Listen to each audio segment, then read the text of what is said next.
อีกเนาะคลิปนี้ค่อยกระซิบมาเว้าสำหรับไผ่ที่เว้าค่อยนี่ดูถูกประเทศตัวเองเนาะมาเบิ่งคลิปนี้ซอยกันเนาะทุกคนเบิ่งเลยมึงดูสะพานดิกูจะกล้าข้ามไหมเนี่ยหรือว่ายังไงเนี่ยโอ้ยตายหาแล้วทางรถไฟมันยังดีกว่านี้เลยไม่ใช่ว่าทางรถไฟดีกว่านี้เราเป็นเพื่อนนะดูสะพานดิเฮียมึงดูเดี๋ยวแล้วข้างล่างก็เป็นเหวด้วยโอ้โหแล้วมันรับน้ำหนักได้แค่8 ตันนะเกิดใส่มันเข้ามานะมันจะไปวิ่งยังไงนะมันก็ขึ้นทางด่วนอย่างเดียวเลยงานเนี้ยจัดไปพี่น้องเลยเดี๋ยวสักครู่ผมจะบินขึ้นฟ้าแล้วไม่ไหวครับอยู่อย่างเงี้ยโอเคพี่น้องเนี่ยเห็นไหมเนี่ยโอ้โหน็อตจะโผล่ขึ้นมาตอนไหนก็ไม่รู้คือการบริหารประเทศที่ผิดพลาดที่สุดของรัฐบาลล้มเหลวที่สุดของประเทศเนาะ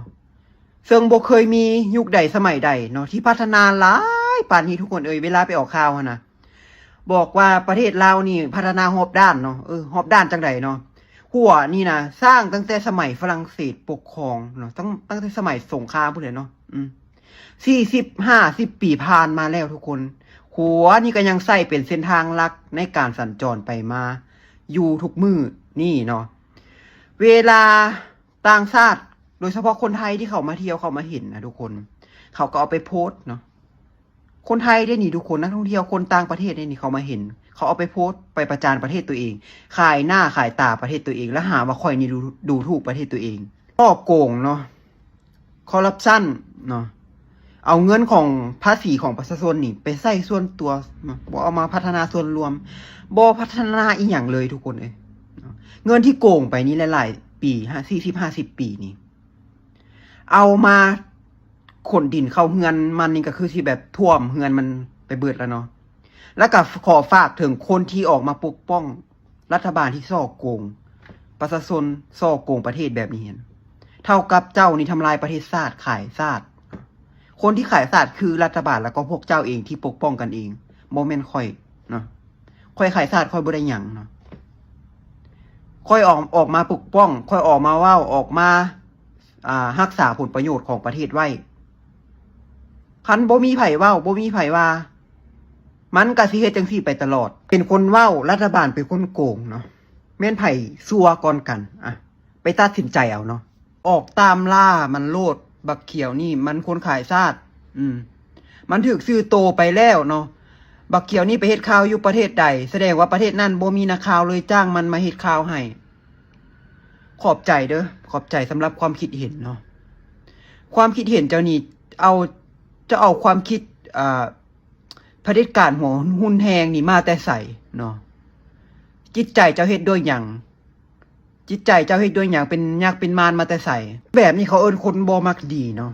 ค่อยก็อยากฮู้ว่าไปเอาความคิดเผด็จการหัวหุ่นแหงนี้จากไผมาเนาะแม่นไผสอนเจ้าคิดมนุษย์มนาแหงเนาะเหตุใดเนาะในระบบการปกครองนี่จึงเฮ็ดให้คนภายในประเทศนี่มีความคิดแบบนี้เนาะมีความคิดที่ผิดมนุษย์มนาแหงจิตใจโหดเหี้ยมที่ผิดหลักมนุษยธรรมจนบ่รู้สึกผิดเลยบ่รู้สึกโตเลยว่าตัวเองนี่เว้าหยังมาผิดบ่เนาะเป็นคนดีบ่มักเนาะแม่นไผปลูกฝังให้เจ้าเป็นคนจังซี่เนาะเจ้าเว้าให้คนอื่นจังซี่นะมันผิดเนาะมันผิดตั้งแต่เริ่มแล้วเนาะตั้งแต่เจ้าเว้าออกมาปากเว้าออกมาแล้วเพราะว่าคนทุกคนมีสิทธิ์ของไผของมันเจ้าบ่มีสิทธิ์ที่จะมาข่มขู่คุกคามคนอื่นผิดหลักมนุษยธรรมคนคอมเมนต์บอกมาว่าเลื่อนไปทางไหนก็เห็นแต่บักเขียว คนคอมเมนต์ข้าวดีตั้งแต่เช้าเลยเนาะทุกคนข้าวดีปรับลงราคาน้ำมันสั่งพิเศษลดปรับลง1,520 กีบสั่งธรรมดาปรับลง 1,820 กีบกระทรวงปรับลง 1,300 กีบเริ่ม 6 โมงวันนี้เนาะ12 เดือน 3 2026มันมีผลอย่างทุกคนมันมีผลอย่างปรับราคาน้ำมันลงแทนที่ว่าเจ้าที่ไปแก้ไขให้น้ำมันมันมีขายเนาะประชาชนเขามีซื้ออยู่แล้วเรื่องเงินนี่บ่ต้องห่วงเอาไว้ทีหลังขอให้มีน้ำมันขายให้ประชาชนนี่เพราะว่าน้ำมันคือหัวใจรักแบบใดถ้าขาดน้ำมันทุกคนไปใส่ได้ไปใส่กับบ่ได้ทุกมือนี่ไปใส่กับใส่น้ำมันสิเฮ็ดให้เฮ็ดนาก็ใส่น้ำมันทุกมือนี่นะ คนเครื่องขนของก็ใส่น้ำมันใส่รถแม่นบ่ถ้าบ่มีน้ำมันทุกคนที่ได้สุกยู่กันไปบ่ยู่กันไปบ่ยู่รถไปบ่ยู่ก้นอันรถไปแม่นบ่หรือว่าเฮ็ดจังไดมันเฮ็ดหยังมันไปบ่ได้เลยเศรษฐกิจที่อัมพาตได้คันเป็นแบบนี้เนาะเป็นแบบนี้ตลอดไปบ่ได้เด้เศรษฐกิจที่อัมพาตเด้เนาะควรไปแก้ไขบอนนี้เนาะบ่แม่นลดราคาลงลดราคาน้ำมันมันบ่มีผลดอกเนาะ1,000-2,000นี่ประชาชนเขาบ่ได้แบบโอ้ดีใจอีหยังดอกเนาะเขาแฮงคิดว่า อยากให้มีน้ำมันขายเนาะแพงบ่ว่าขอให้มีขายให้เขาแต่อันนี้กักตุนไว้เนาะกักไว้ก็ไว้ขายยามที่ราคามันแพงไว้ขายในช่วงที่มันราคาสูงๆจังเอาออกมาขายราคาถูกๆนี่บ่เอามาขายเพราะว่าหยังขายขาดทุนเนาะขายไปก็ขาดทุนขายก็ได้เงินกีบมาเอาไปขายไปซื้อต่อก็ขาดทุนเพราะว่าเงินกีบก็อ่อนค่าเนาะราคาน้ำมันโลกก็ขึ้นเฮ้ยเห็นแก่ตัวคอร์รัปชันโกงกันไปซะละพี่น้องเอ้ยบ้านเฮานี่ป่านไหนเด้สิพัฒนาคือบ้านคนมาเบิ่งข่าวนี่เนาะแขวงอัตตปือน้องทุกคนเพิ่นว่าเขียวอ้ายอยากตีปากโตบาทหนึ่งสิเอาเท่าใด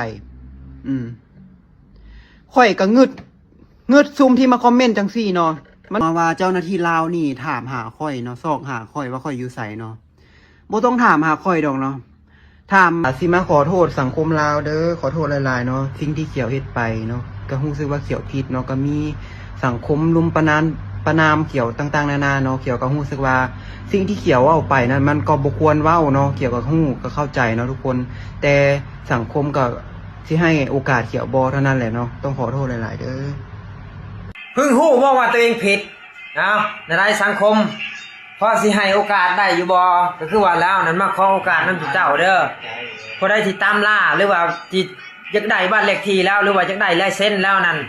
เจ้าเสียใจแล้วเนาะเพราะว่าหยังแล้วออกมาขอโทษแล้วเนาะบ่ว่าสิเป็นพี่น้องทางฝั่งลาวหรือว่าคนลาวที่เฮ็ดงานอยู่ไทยนี่ก็เอาเป็นว่าคอมเมนต์มาเนาะหรือว่าแชร์ไปผู้ใดอยากให้โอกาสหรือว่าบ่ให้โอกาสก็ลองคอมเมนต์มาเบิ่งเนาะว่าสิมันสิแตกต่างกันจังไดเนาะว่าสิมีความเกลียดแค้นหลังจากที่ว่าเราเอาเมื่อก่อนเนาะแล้วว่าประเทศลาวมีหยังดีแล้วมื้อนี้เนาะเราเอานั่นมาขอโทษแล้วเนาะก็ตามนี้เนาะลองคอมเมนต์กันมาเบิ่งว่าสิมีความแตกต่างว่าคนที่ให้โอกาสเราก็มีหลายส่ำใดคนที่บ่ให้โอกาสนี่ก็มีน้อยถ้าผู้บ่ให้โอกาสเนาะถ้าผู้บ่ให้โอกาสก็ให้กดโป้แต่ถ้าผู้ให้โอกาสแล้วก็กดใจเด้อสิเจ้าเด้อนี่มันต้องเฮ็ดแนวนี้มันจังฮู้กะซั่นมันบ่ฮู้ได้ว่ามีหลายหรือมีน้อยส่ำใดว่าคอมเมนต์สิแตกต่างส่ำใดเลื่อนไปทางใดกับพ่อแต่บักเขียว ประเด็นเรื่องประเทศลาวมีอีหยังดีบ่จบบ่สิ้นเนาะพี่น้องคนลาวนำกันเดี๋ยวมื้อนี้สิมาตอบให้ฟังว่าประเทศลาวมีหยังดีแน่1มีบักซ้อนไส้2มีบักท่องรุ่น3มีบักจุมมาลีเสยสอน4มีบักพันคำวิภาวันซ้ำนี่ก็ถือว่าดีแล้ว4ทานผู้นำที่แสนเคารพฮัก50 ปีตั้งแต่สถาปนาเป็นประเทศลาวบ่มียุคใดสมัยใดเจริญเท่านี้อีกแล้วส้มเซ้ยแท้แม่ฝากกดแชร์นำ